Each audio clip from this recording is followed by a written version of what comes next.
questions. It keeps us going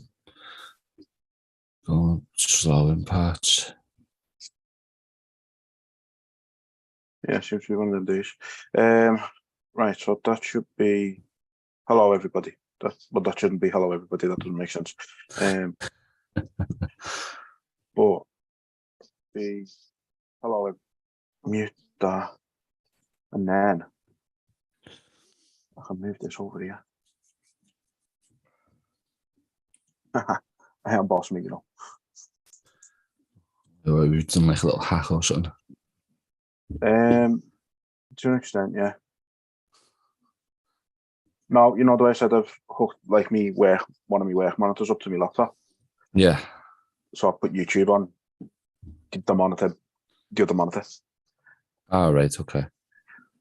Just to save having your phone there and looking at it. Yeah, because I mean I'd only be looking that way at it anyway, so I might as well put it on the monitor. Yeah. Actually see what we look like properly on YouTube. So yeah, we've got the chat there. And I might get a better gauge of how many people are in it on this as well. Yeah.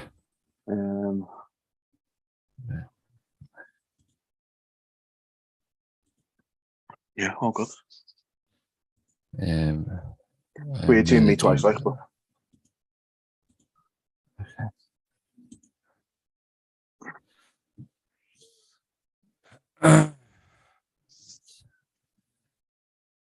sticky notes aren't working.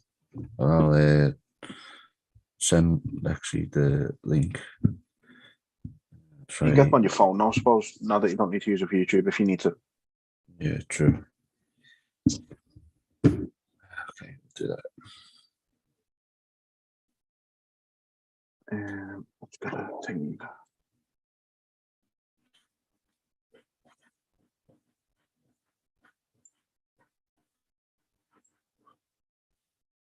Didn't know my flash was on. Damn.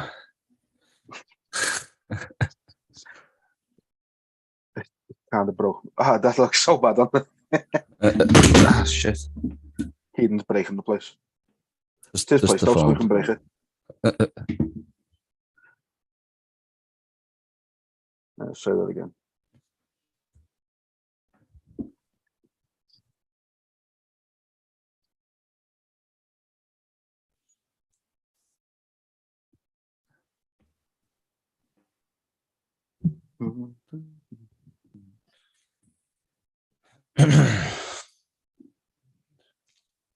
I've sent Lexi the link.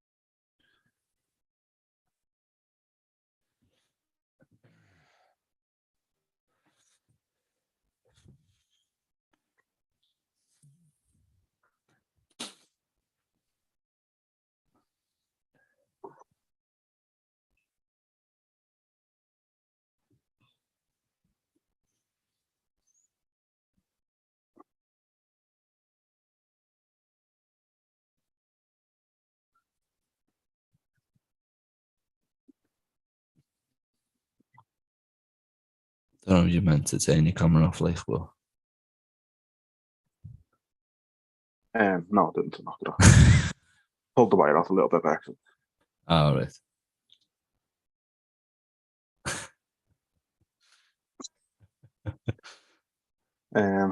Right, so Lexi is in the waiting room.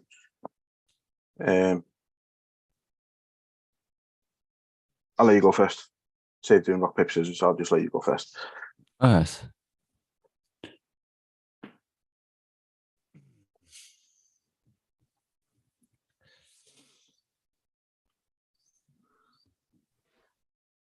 Hiya. Oh, You okay? yep. Yeah, it's okay. Me? Yeah, all good.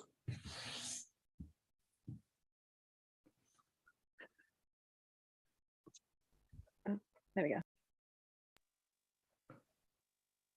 Can you hear me properly? Yeah. Yeah, sound, yeah, cool. Good.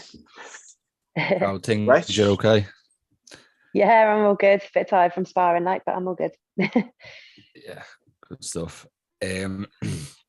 Let's just start then. So obviously the last time we spoke, I think it was around May. I think when we done the live stream, a lot's happened since then. So let's start with Port FC. You made your debut there. You went over to Canada for it. What was that whole experience like? It was mad. it was a wicked experience, to be fair. I'm so glad I've done it. Obviously there's a lot of different factors coming in when you transition from amateur to pro, so there was a lot to take on anyway. And then obviously flying to halfway across the world, somewhere I'd never been before, getting used to like the different things out there. But it was brilliant. The show was amazing. I'm actually hoping they do another one soon, because the way it was run was just brilliant. So yeah, hopefully they do another one soon and we can get back on it. Was everyone nice in Canada? Yeah, everyone was really lovely. They for some reason they love the English over there as well. So yeah, was made to feel very welcome. It was good. Yeah. You said there it was everything was really well run. What was anything notably different like with the show over there than what you've been on over here? I just didn't. I don't think I was expecting it to be like as professionally run as it was. Like literally, as soon as you arrived at the airport, like you had your own driver assigned to you, and they would literally like take you wherever you needed to go. They were happy to like take you to the supermarket, to training at a gym, or there was like 2 gyms they'd like organised for all the fighters to train out of. So like while you were over there for the week before the fight, you could like obviously they had 2 different gyms so that like you could be at one and then your opponent would be training at another, so you didn't like cross paths and stuff. They sorted your like your food out for the week, and just everything was just really well run. It made the whole fight week really smooth. And then on the actual night as well, like the running, like they had like a mad strict schedule of like the running order of like just getting athletes to the like specific time slots of when you'd be run up to the venue, and everything like that. So like I mean I've been really lucky to fight on great shows like regionally as well. Like even in the amateur ranks, I've always been on good shows that have been run really well.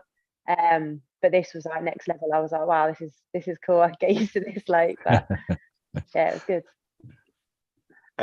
So obviously, since we last spoke, you've moved from Liverpool to Birmingham after 3 years. What's prompted that move? Yeah. So I left. I was obviously at Aspire. I left Aspire shortly after that Canada trip, about September time. And then I kind of like gave it. I tried most of the gyms in Liverpool, gave them a little go, and I just couldn't really find anywhere that I really vibed with. And I was coming down to Renegade in Birmingham for sparring, as often as I could anyway for like the previous sort of year. And so I've been building like connections here, and I just every time I come to Renegade, I just absolutely loved it, like everything about it. And obviously it's a high level mat. So when I sort of thought, you know what, I'm not really finding my kind of place in Liverpool, I just thought, well, that's the way I want to feel when I come to Renegade is exactly that's how I want. So that's what I want. So I thought, well, I might as well just move, just throw myself into it there. So that's how it came about. It took a little bit of time to sort that out. Obviously, moving to a new city and figuring out a load of different things is hard. So it wasn't an instant move. It took a while. It's been quite stressful, to be fair. Yeah, I can imagine. But yeah, I'm just trying to keep smiling through it and just like, yeah, cool. Obviously, I'm major grateful to be here, and like it's a great opportunity for me to be able to train full time out of Renegade now. So I'm just super happy that it's all tied up and worked out how it has now. So that's something that we were going to ask about. Like, how stressful has it been doing the move to a different city during fight camp as well? I would never ever recommend doing that to anyone. Honestly, there's been points of this camp where I've been like, oh my god, why the hell have I done this? Like, I'm never one to pull out of fights. Like I'd have to literally break my neck to pull out of a fight, and it hasn't crossed my mind to pull out, but it has crossed my mind to like just put the whole moving process on hold or other parts of my life on hold, because it's so hard when you've got all these things going on outside the gym. Like, to obviously I'm still focusing on my fight, but the minute I leave the gym, it's like, oh, I've got to deal with this, oh, I've got to sort this, and it's not as much like, yeah, I just come home and get my usual rest and recovery in, and I can just watch some, study some tape and the stuff that I like to do in camp or in my downtime between training. There's been a lot more stress added to that, but to be fair, this last week it's eased a lot. I'm a lot more settled now, and things are actually looking up. So yeah, I wouldn't recommend it, and I definitely will not be doing it again in a fight camp for sure. Yeah, I mean, moving by itself is just stressful enough. Adding in the fact that you're on a strict diet, you're trying to get your sparring and everything, and as you say, you can't get your recovery because you've got to go home and fill boxes up or something like that. Yeah, imagine it's been it's like mad. It's been mad as well, because like other than like driving to Renegade and then driving back out to go to Liverpool, I'd never actually been to Birmingham. So like I still don't know where I'm going, where anything is. I still have to use Google Maps to find my house. Like, so it's been mad, like trying to figure out, like, because also like Liverpool's obviously a city, but it's a small city, and you've got that sense of community there, and that's one thing I really liked about Liverpool. Whereas here it's massive, everything's really spread out. Everyone's nice, like everyone I've come across has been really lovely and helpful, but it's like it was proper daunting when I first got here. I was like, oh my god, I literally don't know where anything is. First time I ever got on the bus, I had to ask this guy that was on the bus. I was like, does this go to the city centre? And he was like, yeah. And I was like, I'm new here. It's been a laugh. Put some slack with you. Yeah. So as you mentioned, you've made the move to Renegade and been training there for quite some time anyway. What's it been like to now be just full time there? Have you been able to just really sort of dig down and get on with everything? Yeah, it's been amazing. Like I said earlier, I'm so grateful to be able to train at a gym like Renegade, because it's just everything about it is brilliant. It's almost like everything about Renegade is what I've always been sort of looking for in a team and in a gym. And again, like going there, it was a little bit daunting to start with, because obviously I was one of the only girls. There's a lot of girls that do like jiu-jitsu there in the evenings and stuff, but on the fight team in the mornings and stuff, it tends to usually just be me in terms of like the females there. But I've always felt welcomed in, and everyone's dead respectful and professional there. It's brilliant. Like obviously the level is amazing as well, to train with UFC champions, Bellator, like so many different fighters signed to so many good high level promotions, and to see them working every day and see their work ethic and their attitude and their professionalism, obviously that rubs off on your teammates and me as well. Like it's just been a breath of fresh air to see that and to be around that all the time, and it's given me like a new sort of boost as well. Like I don't struggle with motivation anyway, but like it's given me a new lease of life in terms of like it's like pushing me towards my goals even more so than I already was, because I'm seeing like-minded athletes and fighters, and they're really successful, and I see the work they put in every day that a lot of people don't see that side of it. So it's just dead motivating to be around. It's nice, and obviously the work I'm getting in there is really, really good. Like the knowledge and the techniques, the skill sets, everything that's being taught there, the mental side of it, everything's just, yeah, it's brilliant. I'm glad I made the move. Yeah. So let's get into your next fight then. Obviously it's coming up, it's your second pro fight against Megan Morris. What do you make of her as an opponent?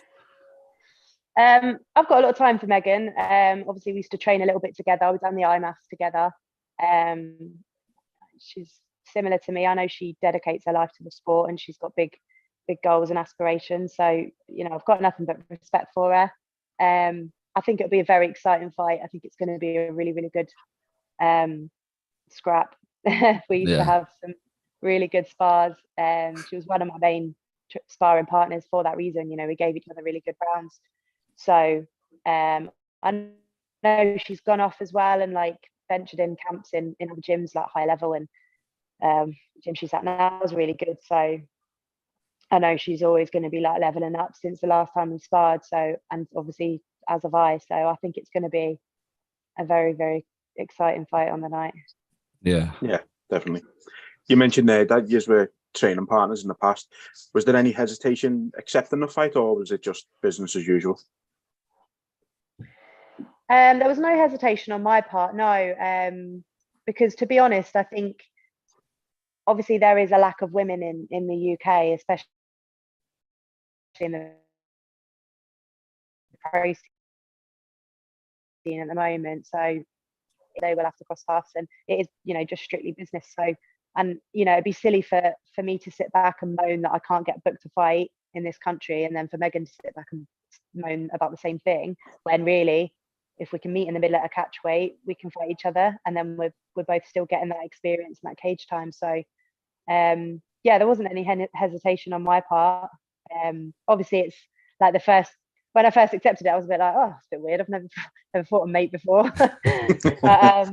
But I mean, you know, like as I said, I've got a lot of respect and a lot of time for Megan, a lot of love for her, but we, you know, let's not get it twisted. Like, we don't like call each other all the time, we don't hang out socially, we are purely just friends on the circuit of fighting, and I'm sure she'll agree with that as well. So, you know, it's not like we're best mates hanging out and I've got to fight me best mate. Do you know what I mean? It's not quite that. Yeah, it's not like it's not like a John Jones and Rashad Evans sort of thing where they've, you know, they've been mates before and that. Just, he's familiar with punching each other in the face, and that's what you're going to do on fight night. So no different. Yeah, exactly. Exactly. Yeah. With that, then, was you and Megan ever scheduled to fight in the amateurs? Because I know you both went between bantam and fly. I don't know. I think you may have started your career earlier, but was that ever on the books anywhere at an amateur level? I don't really remember it ever coming up to be. We might end up potentially fighting was the IMAFs, because we were both obviously Team England, but we were both in the bantamweight division. So had we both got to the finals, we would have had to go head to head then. So I think that's when I sort of realised, I might actually have to fight one of my sort of female teammates from this country, kind of thing.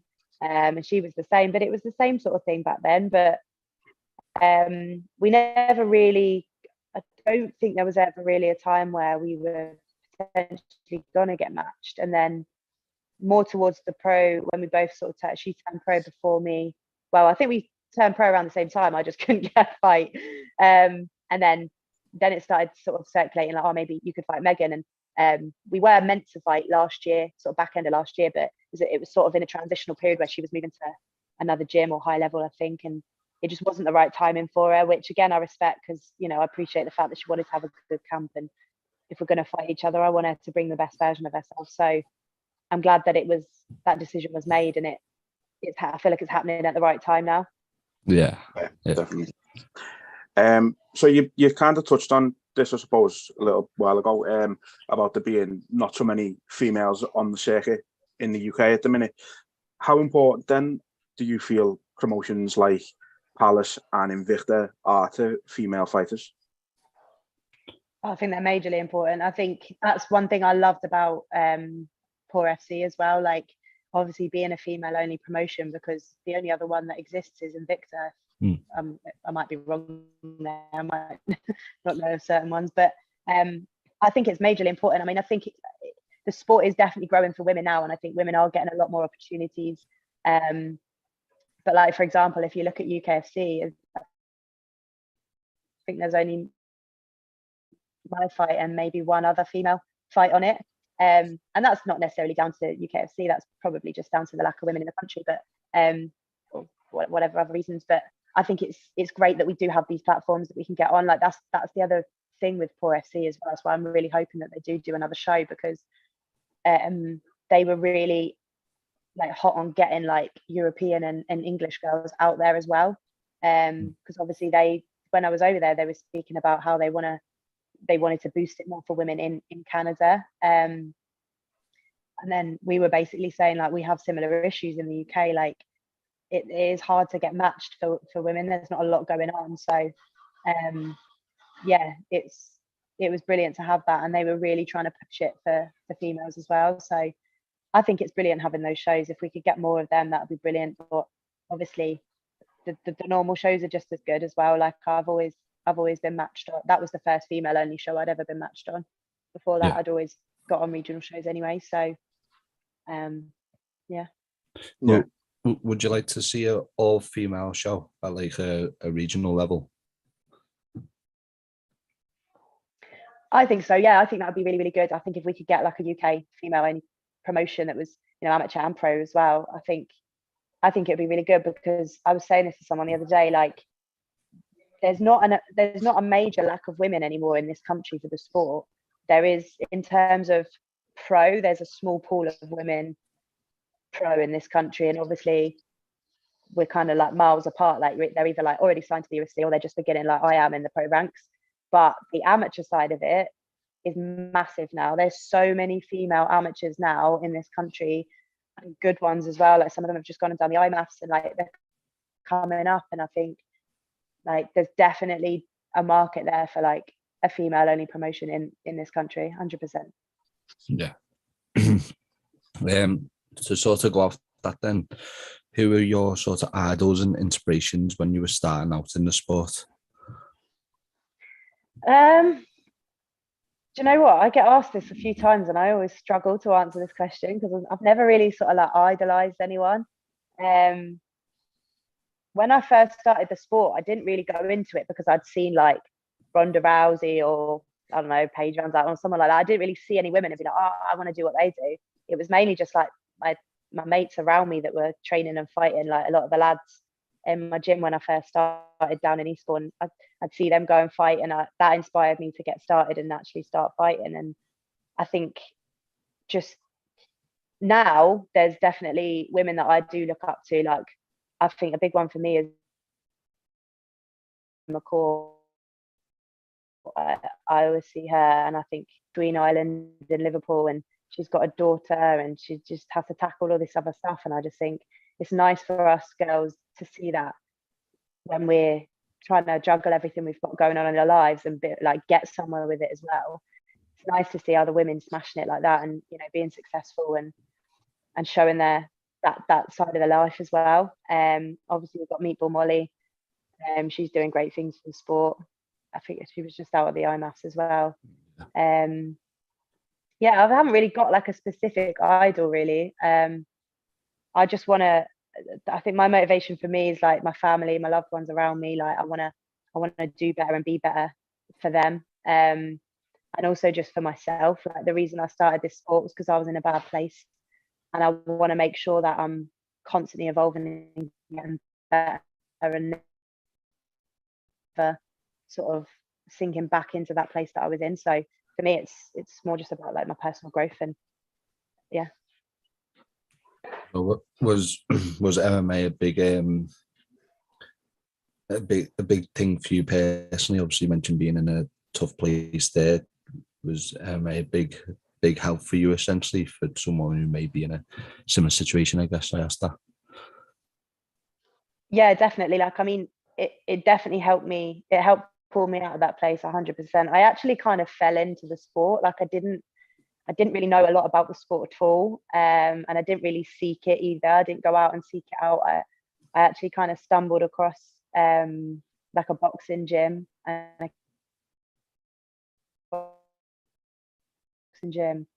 it was one of mine. Change your life around a little bit and sort yourself out, basically. And I didn't realize how much I needed it until I started doing it, until I started making those little changes. And it eventually did pull me out of a really, really dark place. And I honestly don't know where I'd be or what I'd be doing with my life now if I didn't start that journey, because I was kind of on a no man's route. Like I just didn't know what I wanted to do. I had no purpose, which led to me just being like unmotivated for life. I had no drive, like no passions, like nothing stimulated me. Like it was just, I was just bored. And I was just, when you're bored and you haven't got much responsibility in life, you do stupid stuff and you lead you into, you know, bad pathways and hanging out with the wrong people. And yeah, so I'm glad I fell into it, and I was very lucky that the gyms that I started in, you know, were full of good people that motivated me and inspired me. And now, you know, I've actually had someone message me the other day from like 7 years ago, and they were like, "Oh my God, I can't believe like you're actually doing what you said you were going to do." So I think when I first started, like, I don't think people took me seriously. I was like, "I'm going to be a fighter," and they were like, "Yeah, right, whatever." Like, I was always the girl that was down the pub every weekend. You know, I was really thought I was going to do it. And to be honest, I didn't know if I was going to stick to it or not, because you know, growing up, I was always one of them people that I'd flit around from like hobby to hobby, or, you know, phase to phase. I never stuck to anything. And this is the first thing that's really, really like stimulated me and kept me on board. And yeah, I can't imagine doing anything else now. Like, this is me for life now. Yeah. I mean, boredom's a very, very dangerous thing when it takes hold you, but at least you were able to fall into combat sports and not fall into any other things that could have put you in a worse place, you know. Yeah. So that's very good, very good. So just wanted to ask about something you've been doing recently. So I've been seeing that you've been using is CHU or CHU, I'm not sure how to pronounce, but the gummy supplements. Yeah. Have you found using them as opposed to your standard supplements? I absolutely love chew gummies, right? So anyone who knows me will know, like, I've got a massive sweet tooth, and I'm a proper foodie. I love my food, and my sweets. So the fact that I can actually like ingest what feels like sweets is great. Yeah. They are actually they're a proper sick product, like, because I hate the faff of like protein shakers and like having to mix things up, and I'll be honest, like, I am one of them skanks that like, I'll pull me protein shaker out of my bag after a week and like, oh, I forgot that was in there, and I have to bin it and get a new one. So like, it is faff, and that's not just like a sales point, like, that is legit, and like, I know loads of people like that as well. So like, the fact that you can just put the bag in your gym bag and just go, and they are really nice as well. They do taste lovely, and the actual team behind the product as well, like the guys that own the business and run the company, like, they're just great people. They're into their health and fitness themselves, and you know, they're all about supporting people and helping people. So, you know, it's been a massive part of my journey and supporting me. So, you know, I'm glad I can support a brand like that it works both ways, you know what I mean? But they have saved me some in this camp, definitely. I've had times where I've been like walking the gym and just been thinking, oh my God, I can't even string a sentence together. And then I whack 10 gummies in me and I'm like, let's go. So yeah, they are really, really good. I think some people are like, oh, they're just a bit of a fad, but they're genuinely not. They're like one of the best pre-workouts I've ever had. I don't get a crash off them. Like I said, the team that are running them are brilliant. So yeah. No, it's great people that there's something out there. Yeah, definitely. It's great that there's something out there to give an alternative, because like, I know myself, I don't like the consistency of like a protein shake and a pre-workout and all that. It's just a bit too sickly for me. So to see that there's something out there and an alternative is brilliant, and if it works, then it's great. They also do like a post-workout one as well, which is like it's like just a protein gummy instead of a pre-workout. I've only got one flavor at the moment, strawberries and cream, and it is unreal. And when you're in camp and you're dieting, it's like, I think 10 gummies is like 70 calories or something crazy like that, and obviously loads of protein in them. And it's a lifesaver. Like, when you're sitting there watching a film or whatever, and I'll sit there watching a film and my fellow will get out like the Haribo, his ice cream, and I'm thinking, oh my God. But then I've got my little chew gummies, so I can just snack on them. Honestly, they are really, really good. Do you have a little promo code for anyone in case you want to check them out? Yes, Lexi 10. Yeah, Lexi 10, and that will get you 10% off your orders at the checkout. But they are currently doing they've got a few deals on at the moment. I think I posted one on my story earlier about like the bundles and that. They're reasonably priced anyway. Like, some of the supplement companies out there are ridiculous, but I think these are really, really well priced. So yeah, definitely. That's the sales pitch. There you go. There you go. So before we let you go, then, March the 4th, when that cage closes, what can people expect from you inside the cage? absolute fireworks from me and Megan, because I know Megan's coming for it as well. We've both come off a loss each.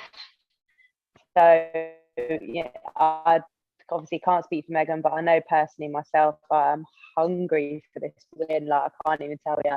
Lost my last amateur fight, lost my pro debut, and I feel like I'm finally coming out the end of it. So I'm excited. I think I've been working at Renegade as well, and I've been working with new coaches, different styles of other athletes, different styles of coaching, and I feel like I've just leveled up massively since my last fight and since the last time we sparred.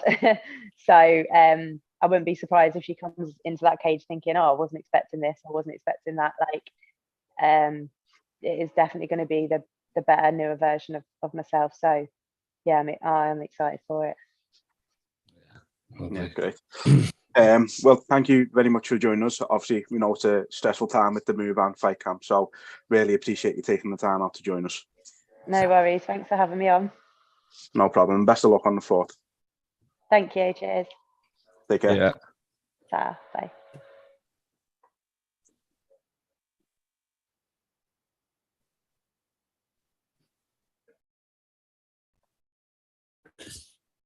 And there you go.